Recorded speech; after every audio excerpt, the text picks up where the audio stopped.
Perfecto, perfecto, David. Ya son las 6:01. Si le parece, doctor Betancourt, podemos ir empezando, ¿les parece? Yo creo que sí, de acuerdo, hagámosle. Bueno, Muchas perfecto. Adelante, gracias. David. Muchísimas gracias. Bueno, muchas gracias, doctor Betancourt, muchas gracias, doctor Héctor.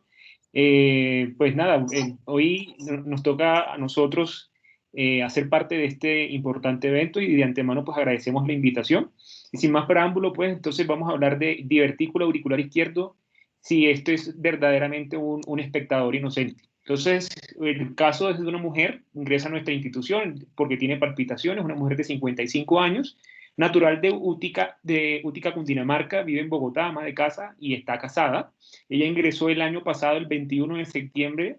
Inicialmente veremos cómo y qué sucedió. Entonces, la enfermedad actual se dice que es una mujer que hace 2 meses inicia con palpitaciones paroxísticas de inicio súbito asociado a deterioro de la clase funcional y disnea de medianos esfuerzos. 2 días previos a su ingreso, la paciente fue valorada ambulatoriamente en consulta, en la cual se documenta en presencia de un mal control de la respuesta ventricular, por lo que se ordena hospitalizar. Como historia importante, permítame, yo enciendo el puntero, como antecedentes patológicos teníamos una mujer que venía con una fibrilación auricular paroxística, con un chat-VAS de 2, la cual tenía una alta recurrencia, se diagnosticó en el 2013 y como vemos en la pantalla se han hecho en esta mujer varias intervenciones, la primera de ellas en septiembre de 2017, en el cual se hizo un aislamiento de venas pulmonares y del istmo cabo-tricuspidio al inducirse un flúter dependiente del istmo. Posteriormente, en enero del 2019, se hizo una segunda intervención. En esta ocasión se le documentó un istmo, un flúter auricular atípico dependiente del istmo mitral, por lo que se consideró llevar a aislamiento eléctrico de las venas pulmonares más líneas de ablación en la pared posterior del techo de la aurícula, se hizo ablación del istmo mitral y se hizo modulación del sustrato arrítmico más nuevamente ablación sobre el istmo cabo-tricuspidio. La paciente tenía un diagnóstico adicional de una cardiopatía asociada a la arritmia para el 2018, y si se dan cuenta, pues estamos en medio de los 2 años, y en ese momento se había documentado el flúter auricular atípico 3.1, y en ese momento se había hecho una cardioversión programada, y la paciente había recuperado hasta una fracción de eyección del 58%. Y además de eso, la señora era hipertensa y un hipotiroidismo en suplencia. Como para resumir, y vamos a irnos directamente a la parte farmacológica, la señora venía manejada con dabigatran 150 miligramos cada 12 horas, bisoprolol 5 miligramos al día, levotiroxina 50 microgramos al día, valsartán 80 miligramos cada 12 horas.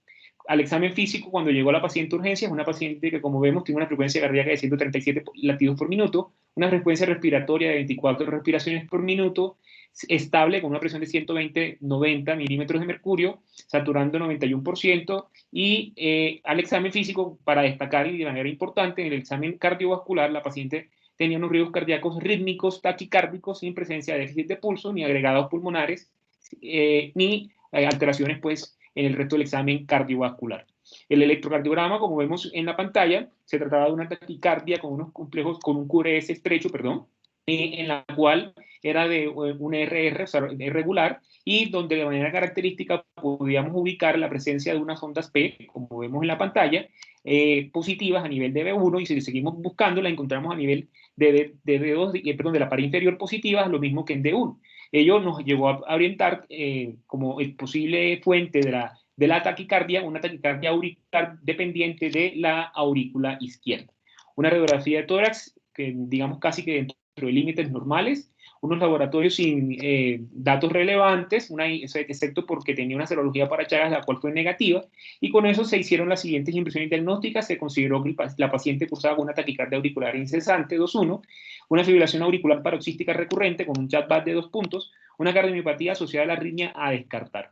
Estas fueron las órdenes médicas. Como vemos en la pantalla, la paciente se dejó anticoagulada desde su ingreso con enoxaparina, 55 miligramos cada 12 horas, protección gástrica, se deja dosis de beta-bloqueador 25 miligramos cada 12 horas, acetaminofén y furosemida, y se le solicitaron desde su ingreso estudios para valorar la funcionalidad y la estructuralidad cardíaca. Se realizó un ecocardiograma transtorácico, un ecocardiograma transesofágico y un angioTAC por reconstrucción de venas pulmonares en miras a hacer una nueva ablación. En el ecocardiograma, como vemos en la pantalla, pues de manera característica vemos un ventrículo en estas 3 imágenes. Superior izquierda vemos un eje paraesternal del eje corto, en el cual se observa la presencia de un ventrículo izquierdo de tamaño y forma normal, un septum interventricular que se encuentra dentro de parámetros normales, y lo mismo podemos observar en estas dos imágenes, tanto la superior derecha, que es un eje paraesternal, pero no es un eje apical de 4 cámaras, y en el eje inferior, que es un eje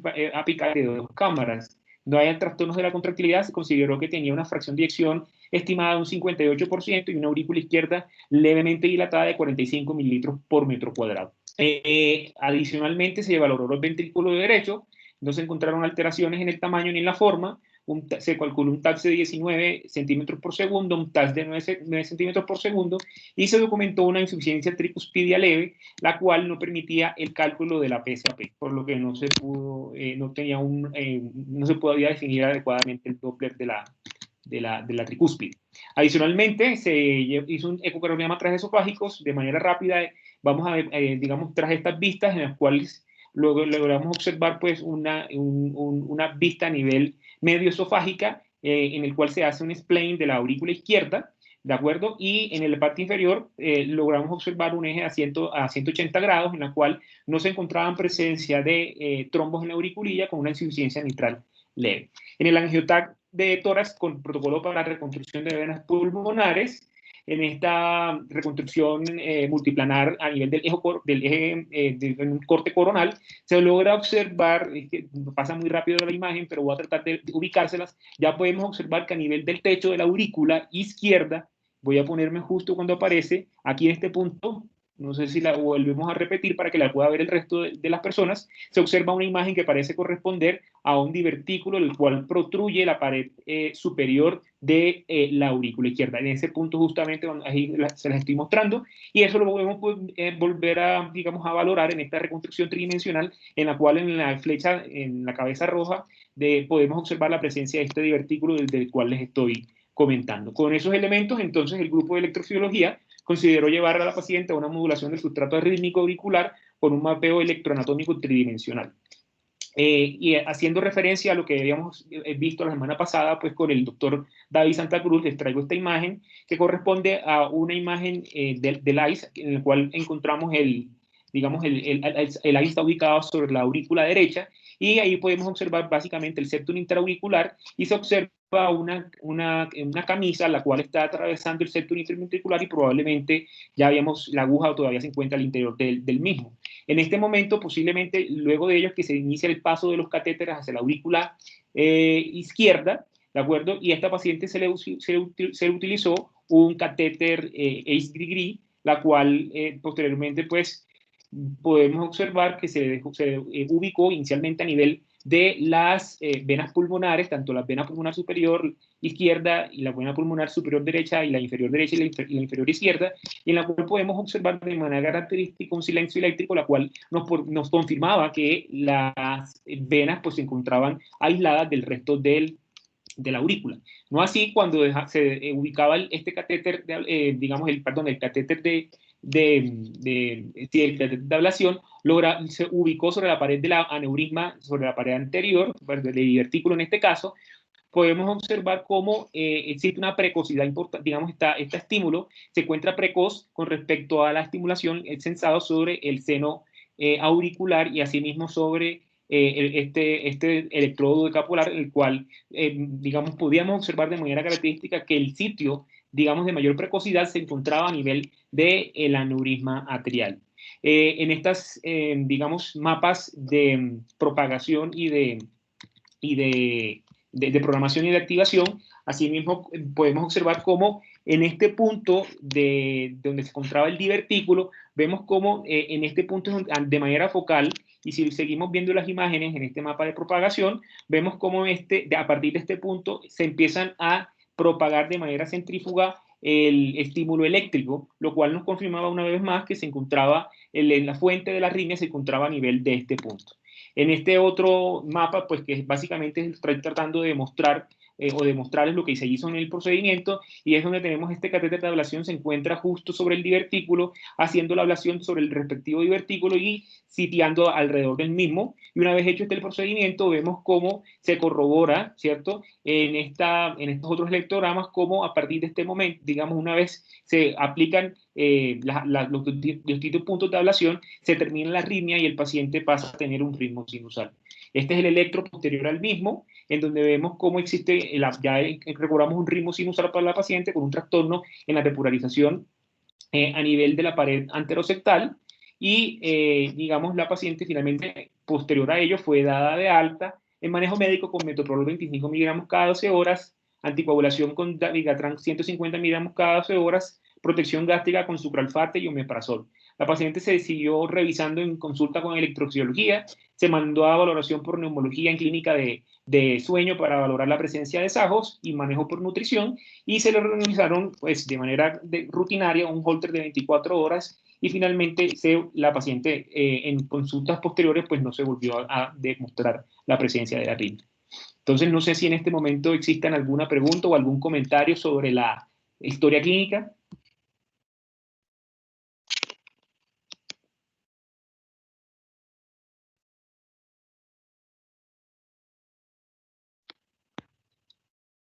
Bueno, entonces, seguimos entonces.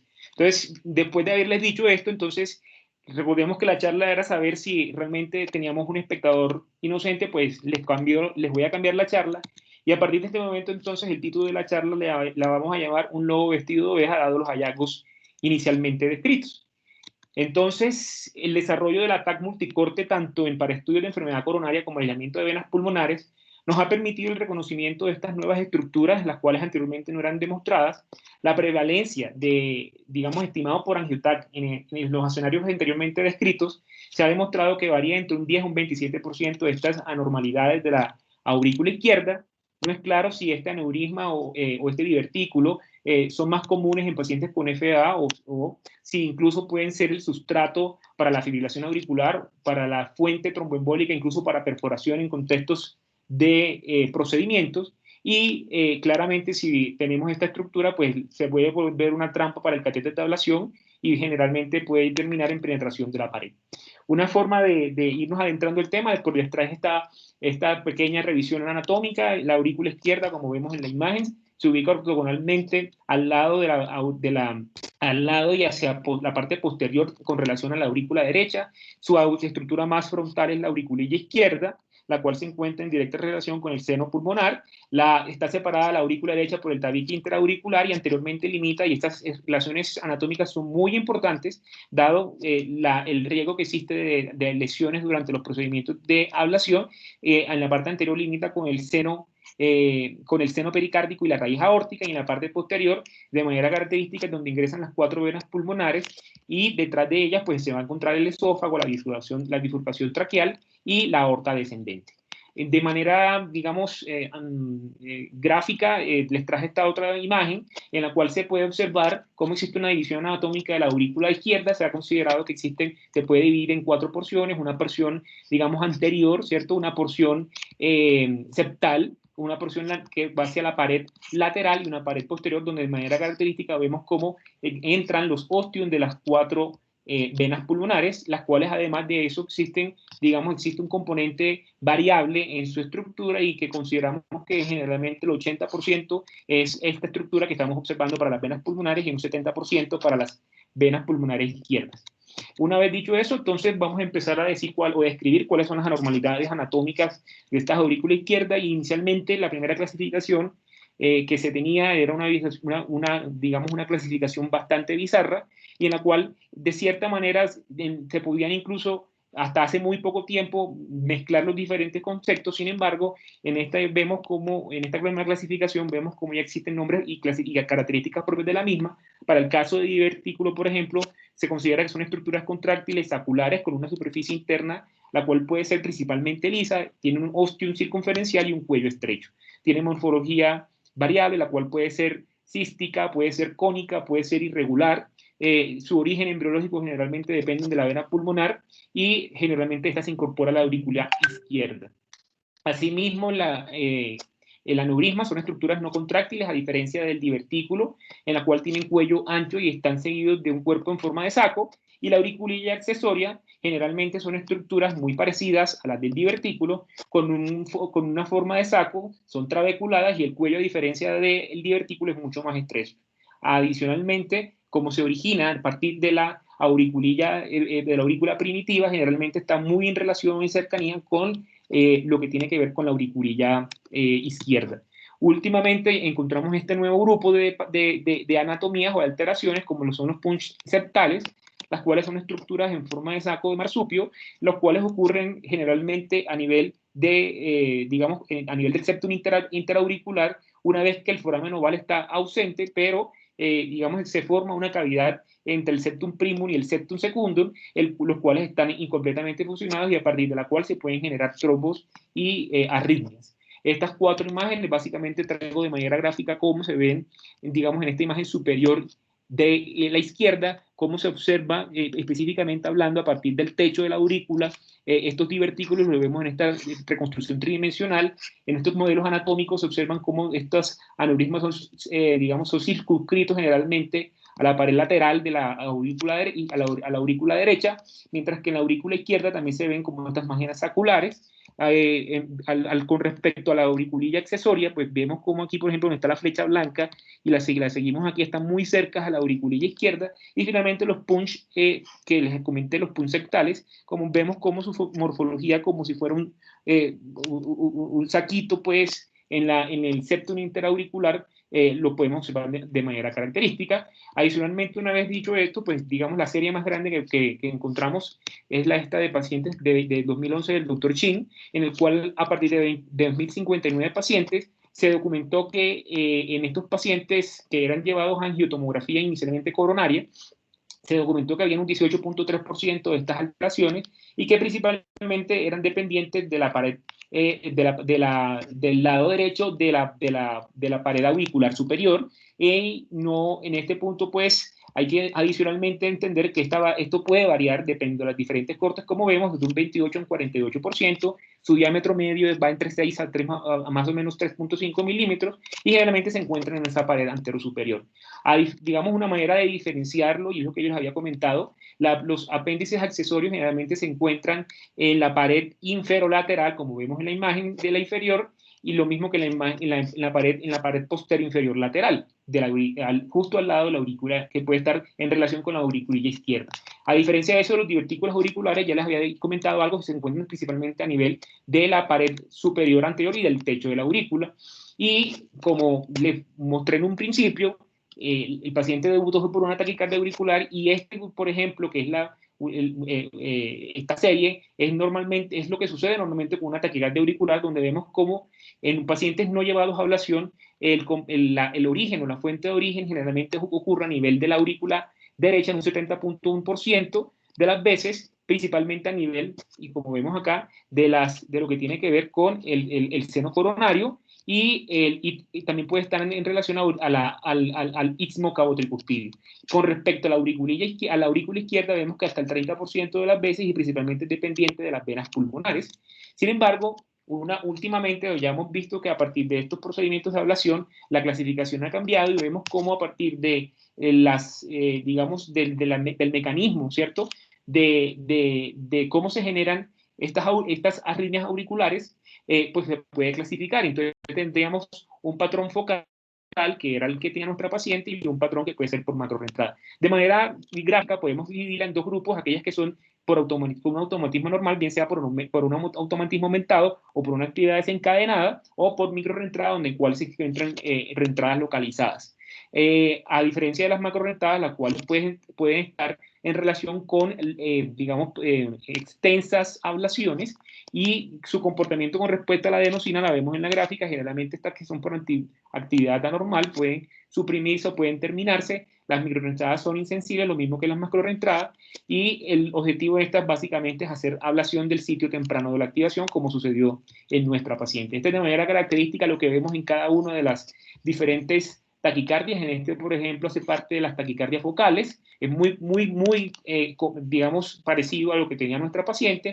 Estas son las asociadas a macrorreentradas y finalmente las microrreentradas. Una vez dicho eso, pues entonces vamos a ver qué sucede en este grupo de pacientes en los cuales se iban a llevar a ablación por catéter de ablación, en la cual a partir de 100 pacientes en los cuales eran llevados a ablación de las venas pulmonares a nivel segmentario, Y a diferencia de eso, en comparación con la circunferencial, vemos cómo los pacientes en los cuales se les hacía ablación segmentaria tuvieron una menor tasa de recurrencia de las arritmias en un 42%, a diferencia de las circunferenciales, en las cuales fueron de un 66%. Sin embargo, vemos que todavía sigue siendo, la tasa de recurrencia sigue siendo muy alta en ambos grupos. Entonces, habiendo dicho eso, les traigo esta propuesta, y es si existe realmente mayor riesgo de fibrilación auricular en estos pacientes que se les hace ablación. Pues vamos a ver qué sucede.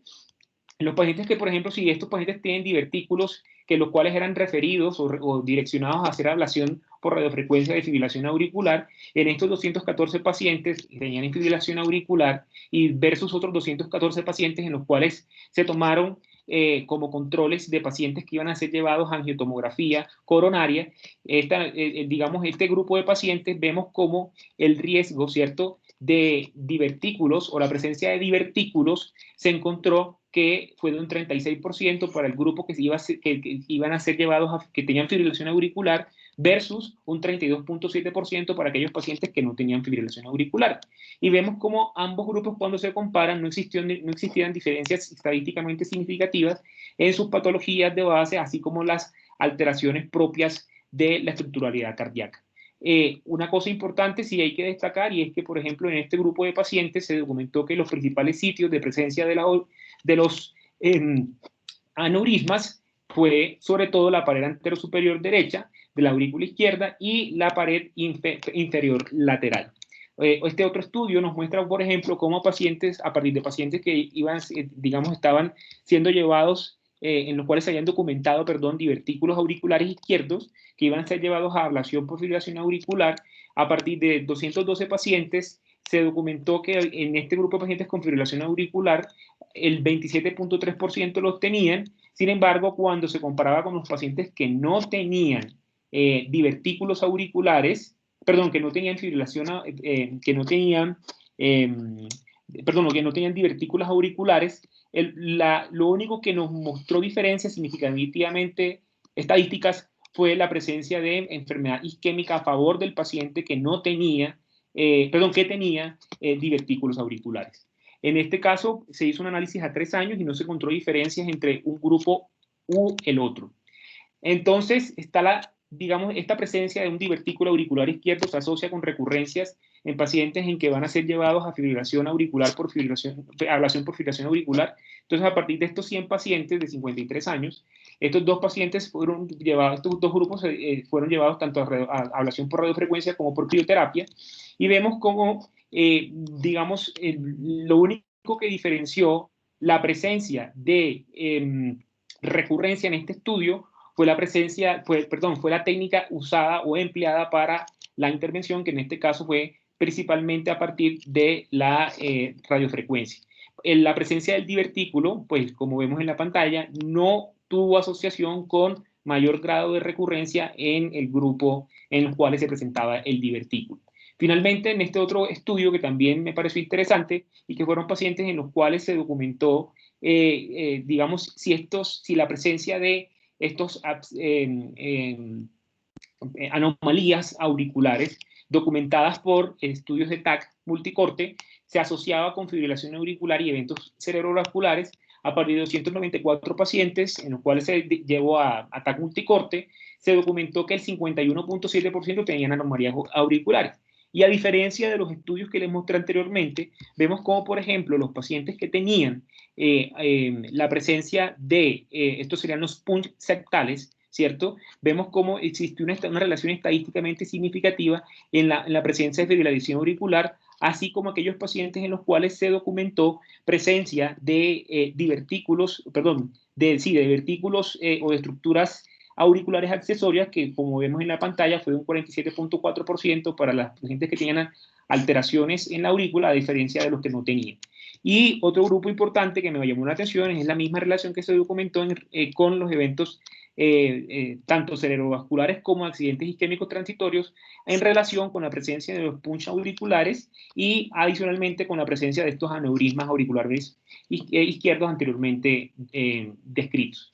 Y digamos, ahorita empezamos a redarnos un poco porque al principio les dije que pareciera que no, pero en estas últimos estudios hemos encontrado que probablemente sí estén relacionados, y al parecer lo que nos puede dar la respuesta en la búsqueda de esto es este estudio, en la cual se caracterizó si esos divertículos auriculares tenían alteraciones propias, los cuales los hacía diferente al sustrato arrítmico de otras estructuras, y vemos como en estos 48 pacientes, en los cuales, 48 pacientes en los cuales se documentó divertículos versus aquellos que no, en este grupo de pacientes se documentó ampliamente cómo las señales digamos, de los electrogramas complejos se presentaron principalmente a nivel de la aurícula izquierda, así como un aumento en el voltaje de los mismos. Y probablemente ellos están asociados a la presencia de ciertas alteraciones en la miofibra que pudieran estar con puentes fibrosos y que estén adicionalmente a nivel de estos divertículos y que por lo tanto pueden asociarse con mayor grado de arritmias auriculares. En este consenso del 2012 que sacó el Colegio Europeo, perdón, el Colegio Europeo, perdón, la Sociedad Europea de Electrofisiología y el Colegio Americano de Electrofisiología, tienen conceptos claros para saber cuándo se trata de una recurrencia de fibrilación auricular, y vemos cómo la presencia tanto de flúter auricular, de taquicardia auricular, como de la misma fibrilación auricular que duren por más de 30 segundos, que se documente en un electrocardiograma o en un dispositivo de registro posterior a la ablación por catéter, se consideran como recurrencias. En ese sentido, nuestra paciente, como les señalé, había hecho una recurrencia, probablemente una recurrencia tardía, en la cual se puede definir como la presencia de fibrilación auricular o de cualquiera de las dos arritmias anteriormente mencionadas posterior a los 3 meses de la ablación y hasta el año después de la misma. Ya habíamos visto que había tenido una intervención en el 2019 y esta sería la tercera intervención. Con respecto a esto, vemos como la tasa de recurrencia puede variar de un 30 a un 50%. Por eso la Sociedad Europea, en la guía actual de 2020 para fibrilación auricular, tiene como recomendación 2B hacer ablación de otras estructuras, además de las venas pulmonares, como son, por ejemplo, algunas áreas de bajo voltaje, donde se documente la presencia de las arritmias, tanto por focos ectópicos, en los cuales debe ser considerado, pero no está muy claramente establecido. Y en esta imagen vemos cómo las estrategias en la ablación de fibrilación auricular inicialmente son a partir de las venas pulmonares, sin embargo empezamos a ver cómo aparecen las líneas de ablación, y finalmente en la tercera imagen, que fue lo que se hizo con nuestro paciente, se hacen los puntos en los cuales se documenta pues la activación prematura de las arritmias. La imagen B hace parte de los pacientes que les hacen bloqueos a nivel de los ganglios excitatorios a nivel de la aurícula izquierda. Finalmente, ¿cuál es el papel de la imagen en intervenciones de electrofisiología? Entonces, vemos cómo esta tomografía que se le hizo a nuestra paciente ofrece una excelente resolución espacial con reconstrucciones tridimensionales, son fáciles de adquirir, son menos susceptibles que artefactos como las ecografías. Sin embargo, pues tiene dificultades como la radiación ionizante, y probablemente digamos, requieren la presencia de algunas fases adicionales para poder confirmar la presencia de los trombos dentro de la aurícula izquierda. Finalmente, en este estudio, y es básicamente para saber si la intervención de nuestra paciente fue adecuada o no, desafortunadamente no existe una data hasta la fecha, digamos, revisada, de que si la recurrencia en taquicardia auricular post-ablación sea efectiva o no. Sin embargo, les traigo este estudio que se hizo en pacientes en los cuales se excluyeron la ablación previa por fibrilación auricular, en la cual la tasa de recurrencia fue de un 22%, y como vemos en la pantalla, las recurrencias principalmente fueron a partir de taquicardias auriculares digamos, en un 11%, en 11 pacientes, perdón, de 22 pacientes, la combinación de fibrilación auricular y taquicardia auricular, y así en 6 pacientes, y en fibrilación auricular solo en 5 pacientes. Cuando vemos qué sucede o de dónde se originan, vemos cómo siguen siendo las venas pulmonares la principal fuente de origen de estas arritmias auriculares. Para finalizar y con puntos para llevar a casa, las anormalidades anatómicas son entidades de reciente descubrimiento, y probablemente todo ello con la evolución de la tecnología y de las imágenes que tenemos, la imagen multinivel que tenemos a la mano. La ablación y fibrilación auricular está indicada en pacientes seleccionados, aún con una alta tasa de recurrencia. Existen algunas series que apoyan la asociación de fibrilación auricular recurrente y la presencia de estas anomalías auriculares, y finalmente se necesita una caracterización anatómica y de ahí de la importancia del manejo multimodal para la realización de intervenciones complejas como lo es este tipo de estrategias terapéuticas. Y con eso pues finalizamos. Muchas gracias.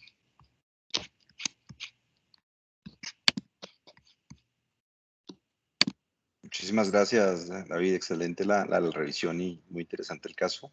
Si alguien tiene preguntas, levantar la mano, simplemente tomar la palabra para intervenir.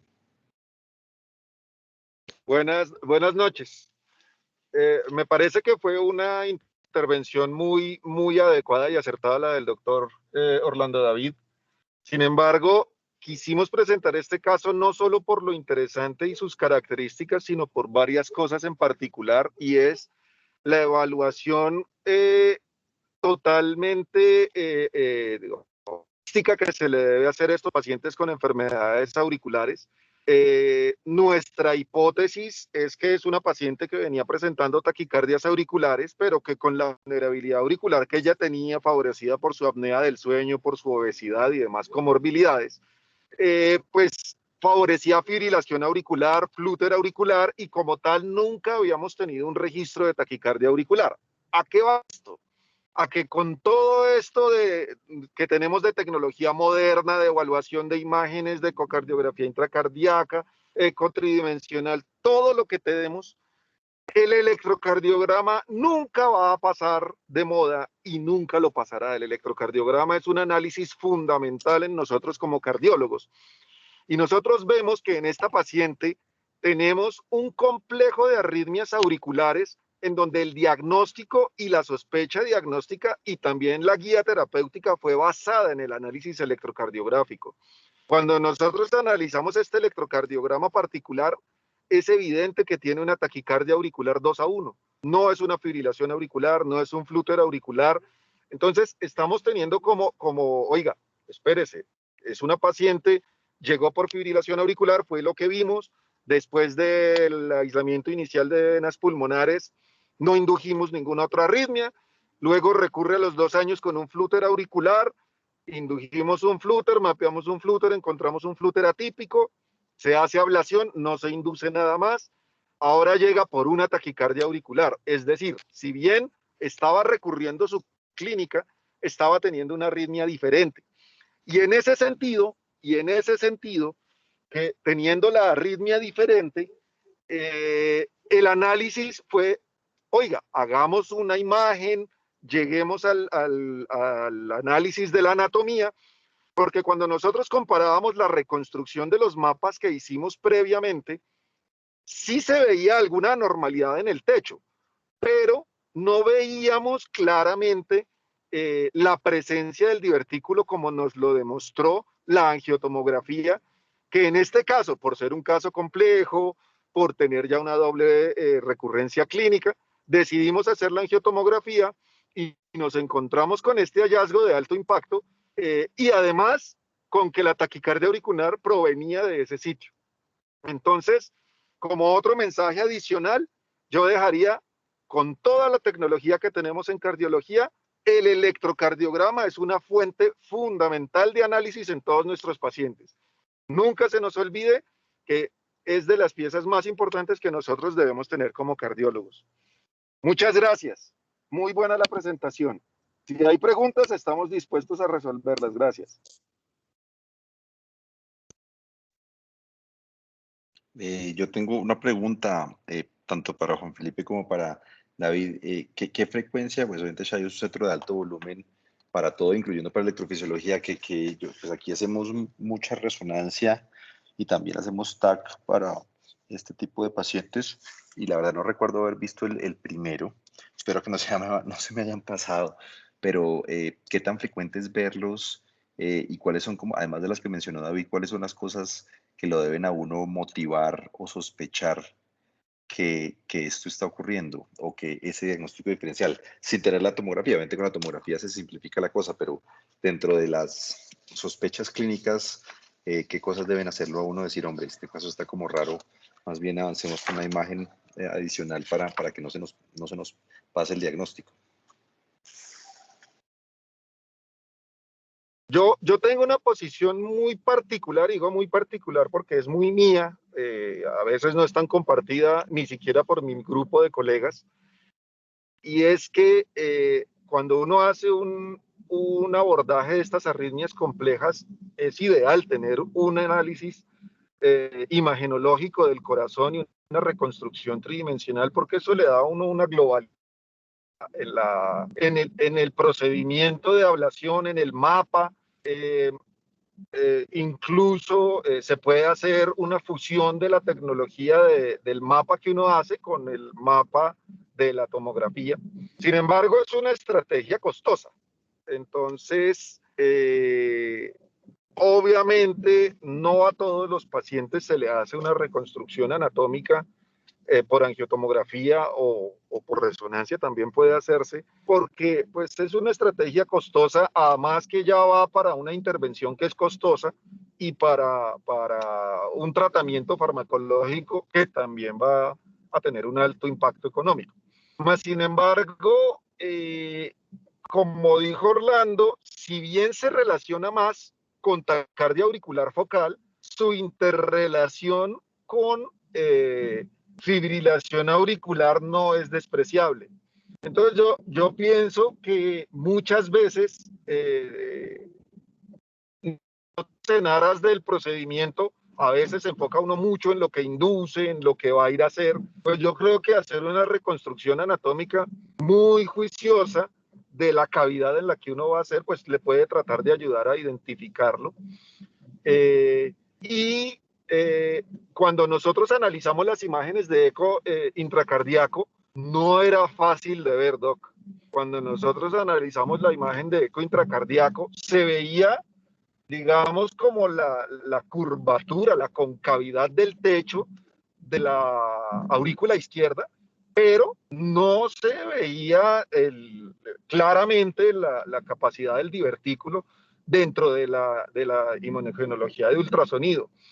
Entonces yo creo que la suspicacia o pues tratar de no olvidarnos que existe esa probabilidad muchas veces en esos pacientes que tienen enfermedades auriculares avanzadas con diferentes escenarios clínicos de arritmias auriculares, no puede ser una causa que no es despreciable y que pueda explicar toda esa miscelánea de arritmias auriculares que presenta, y en esos casos probablemente tener la consideración de hacer un estudio imagenológico antes del procedimiento intervencionista.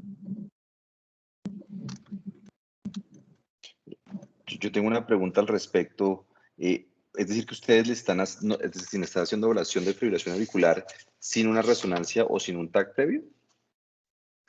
No a todos, doctor. Por lo menos en primera procedimiento, en un paciente que va para aislamiento, primer procedimiento, en fibrilación auricular paroxística con una aurícula izquierda de tamaño normal, que uno espera poco tiempo de evolución, no necesariamente estamos llevando con imagen. En crioablación, si bien no está indicado y en las guías no lo tiene como indicación, en crioablación tratamos de hacer un estudio anatómico porque pensamos que la anatomía más usual de la aurícula izquierda es la mejor anatomía para los procedimientos de crioablación, para el mejor adosamiento del balón en el ostium de la vena. Entonces, más o menos el paciente que nosotros pensamos para crioablación, le pedimos un estudio, pero no es generalizado a todos los pacientes. Si tú tienes un paciente que va para fibrilación paroxística, aurícula izquierda normal, que uno no espera un tiempo largo de evolución de la fibrilación auricular, entra al procedimiento de aislamiento de venas pulmonares sin un estudio imagenológico como tal.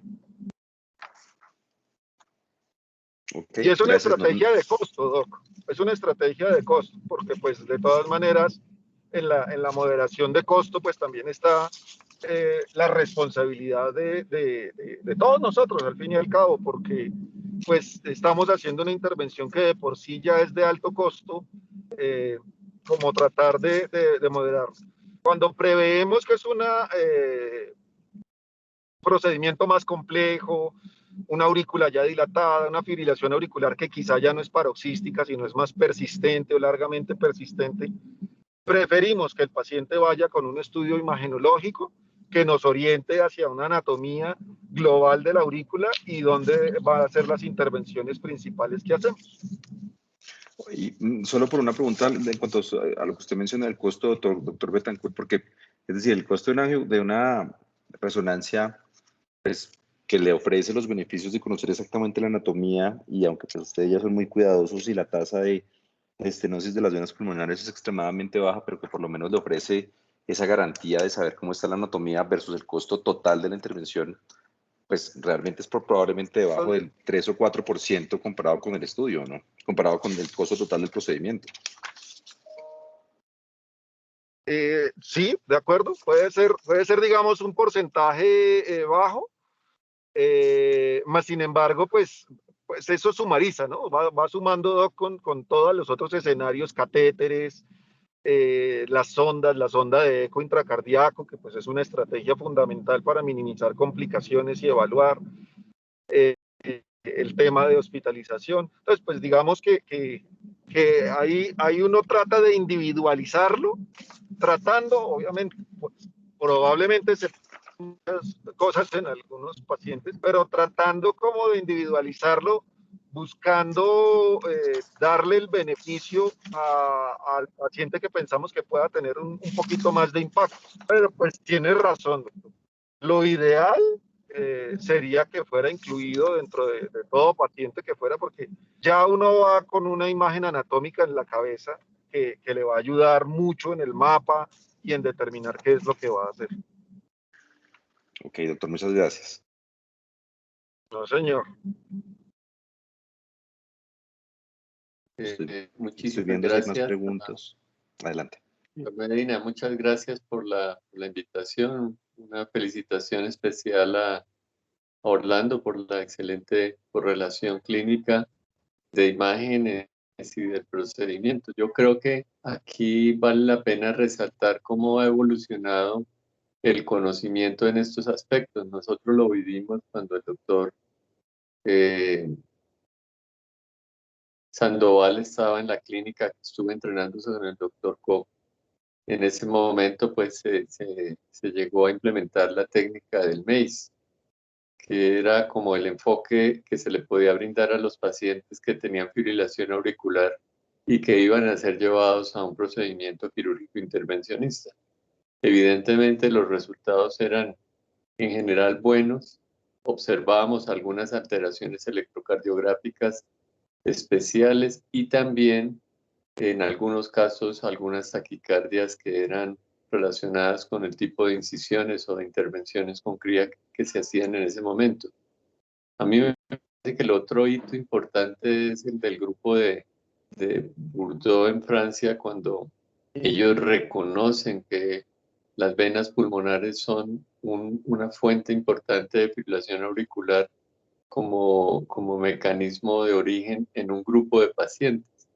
Y eso pues se ha refinado tanto a tal punto que en este momento pues es la terapia reconocida de primera línea para el manejo de pacientes con fibrilación auricular paroxística que no responden a un antiarrítmico, a beta bloqueadores, e incluso como primera línea de acuerdo a las últimas guías. Pero me parece que también este caso nos ilustra cómo la tecnología nos permite reconocer otras fuentes de fibrilación auricular o de taquicardias incesantes que quizás en su momento con la tecnología disponible, que era la fluoroscopia o el ecocardiograma transesofágico, transtorácico, pues no eran tan fácil de detectar.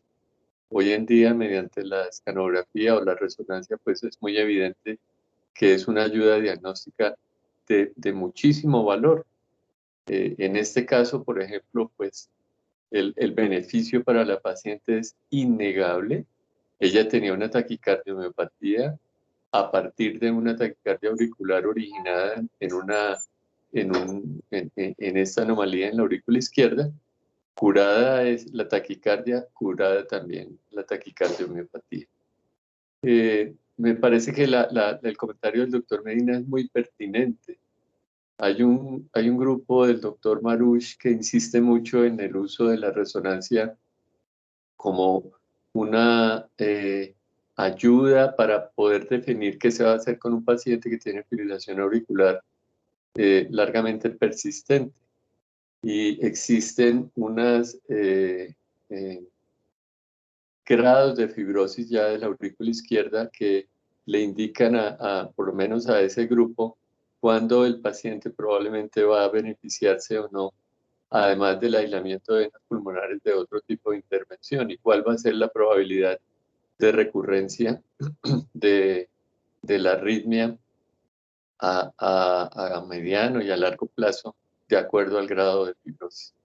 Pero me parece que, como lo dijo el doctor Betancourt, uno debe valorar mucho la utilidad de la tecnología, pero sin, de todas maneras, el análisis clínico juicioso de cosas tan elementales como la historia de la paciente y el electrocardiograma son de lejos muy importantes en la orientación del caso, que en este caso fue felizmente tratado y con un buen resultado para la paciente. Muchas gracias. Perfecto, doctor. Muchas gracias. No sé, doctor Juan Felipe, si haya más preguntas. No veo más preguntas en el chat o manos levantadas. Héctor. Hola, Fernán, ¿cómo estás? Sí, buenas noches. No, saludar a David Orlando, excelente presentación. El doctor Juan Felipe por su intervención y el doctor Rosas. No, era una pregunta con el caso, ¿qué tasa de recurrencia pensarían ustedes en este caso y el manejo posterior? Acá estamos. Si tienen alguna otra pregunta, pues, bueno, no, Juan Felipe. Y lo otro es manejo, es una pregunta general y clínica, manejo de la anticoagulación del caso. hola, doc.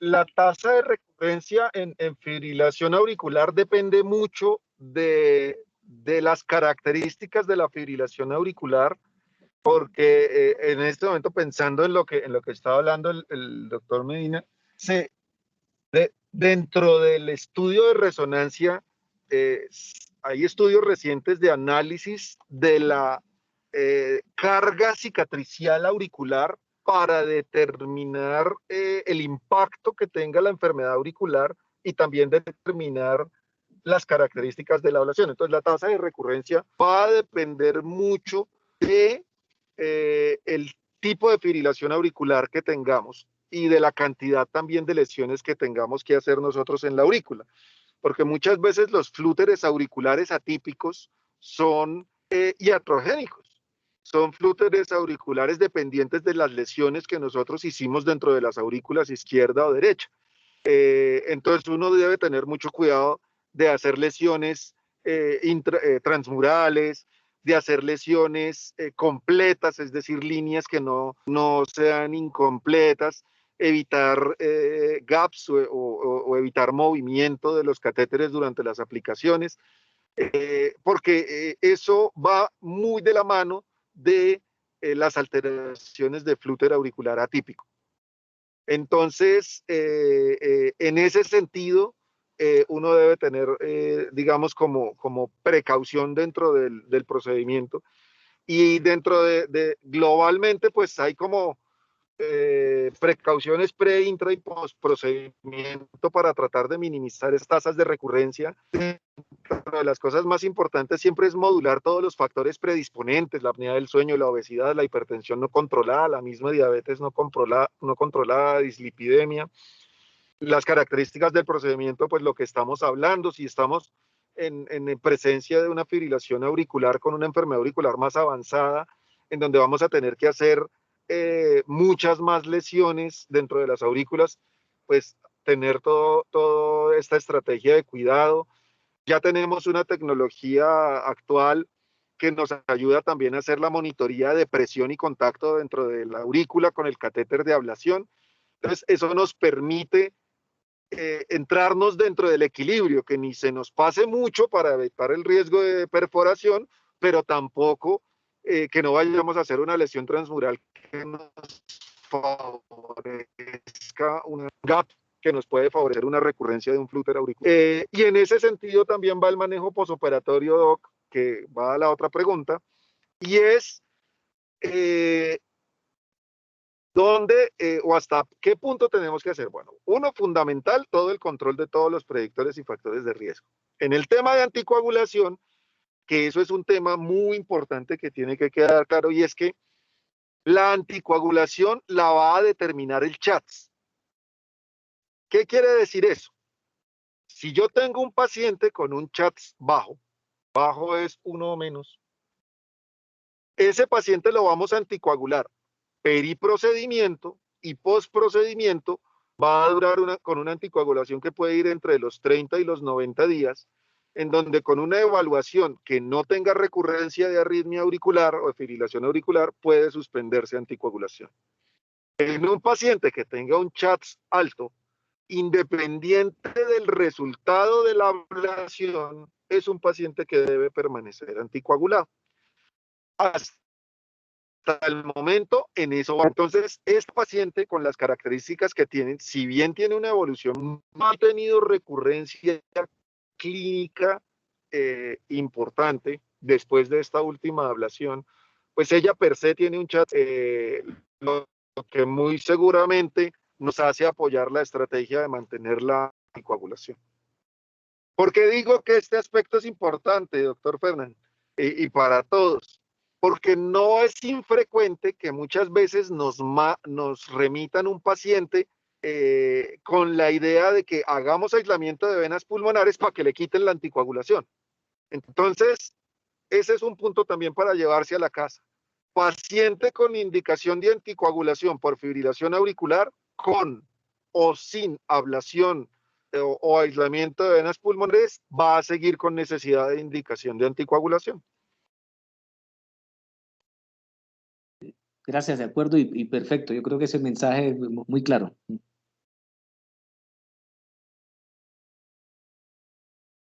Bueno, pues nuevamente a todos, muchísimas gracias, Fernán, a ti, al grupo de Shayo, al doctor Betancourt y a David, mil gracias, muy bonita la presentación. Y entonces, nada, nos veremos en 8 días nuevamente. Muchas gracias. Bueno, feliz noche, Fernán, gracias. Hasta luego, Juan Felipe, gracias. Hasta luego, muchas gracias. Gracias, David. Hasta luego, gracias. Chao a todos, Perfecto. doctor Héctor, muchas gracias. Buenas noches a todos. Profe Rosas, Hasta profe luego. Fernández, muchas gracias. Que estén bien. Buenas noches.